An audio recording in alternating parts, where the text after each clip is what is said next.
News একটা শুনলেই বিশ্বাস করা যাবে, এটাকে ভেরিফাই করতে হবে। You have to verify and cross check the authenticity of the news. নিউজটা সঠিক কিনা আপনাকে ক্রস চেক করতে হবে, শুনলেই বিশ্বাস করা যাবে না। আল্লাহ তাআলা বলেন, ইয়া আইয়ুহাল্লাযীনা আমানু, ওহে বিশ্বাসীরা, ইন জাআকুম ফাসিকুম বিনাবাইন ফাতাবায়ানু, কোন পাপাচারী যদি কোনো নিউজ নিয়ে আসে, বিশ্বাস করার আগে নিউজটা যাচাই করে নিও। আন তুসিবু কওমান বিজাহালাতিন ফাতুসবিহু আলা মা ফাআলতুম নাদিমিন, যদি তোমরা বিশ্বাস করে ফেলো তাহলে কোনো কওমের উপর হয়তো এমন ডিসিশন নিয়ে নিতে পারো যে ডিসিশনের কারণে পরে তোমাদেরকে পস্তাতে হবে। এটা বর্তমান সময়ের সাথে অনেক বেশি প্রাসঙ্গিক। এত হোক্স নিউজ এখন, এত রুমার্স, এত ফেক নিউজ সোশ্যাল মিডিয়াগুলোতে, ইভেন মেইন স্ট্রিম মিডিয়াও যা প্রচার করে সবই যে আপনি বিশ্বাস করতে পারবেন তাও না, ওইটাও একটু ক্রস চেক করে নিতে হবে। এদেরও কিছু প্রোপাগান্ডা থাকে আবার, এরাও নিউজকে এমন ভাবে অনেক সময় করে তাদের সুবিধার্থে। সো আপনার চোখ কান খোলা রেখে অনেকগুলো নিউজ একসাথে মিলিয়ে তারপরে বিশ্বাস করতে হবে। কিন্তু আমাদের সরল মনা অনেক ভাইদের যেটা হয়, ফেসবুকে একটা কিছু দেখে আমরা মনে করি যেটা সঠিক, ফলে কি করি, শেয়ার দিয়ে ফেলি। আবার আপনার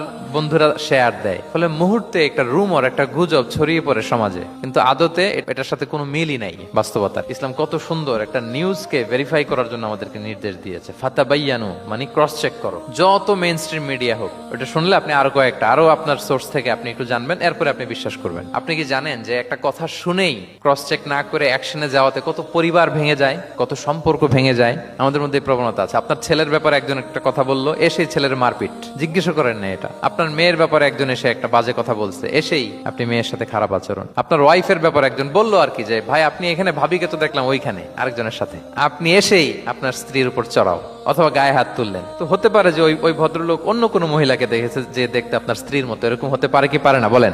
তো এই যে আপনি ক্রস চেক না করে, ভেরিফাই না করে যে অ্যাকশনে গেলেন, এতে সমস্যা হবে না? সমাজে পরিবার ভাঙে, সমাজে সম্পর্ক নষ্ট হয়, কলহ বাঁধে। এজন্য আল্লাহ তাআলা বলেন যে সোসাইটিটাকে যদি পিসফুল করতে চাও, ইযা জাআকুম ফাসিকুম বিনাবাইন ফাতাবায়ানু, নিউজ আসলেই বিশ্বাস করো না। You have to cross check, you have to justify and you have to verify the news. তাহলে আজকে থেকে ফেসবুকে একটা পেলে আমরা কি করব? শেয়ার দিয়ে দিব। কি শেয়ার দিবেন না? কি করব?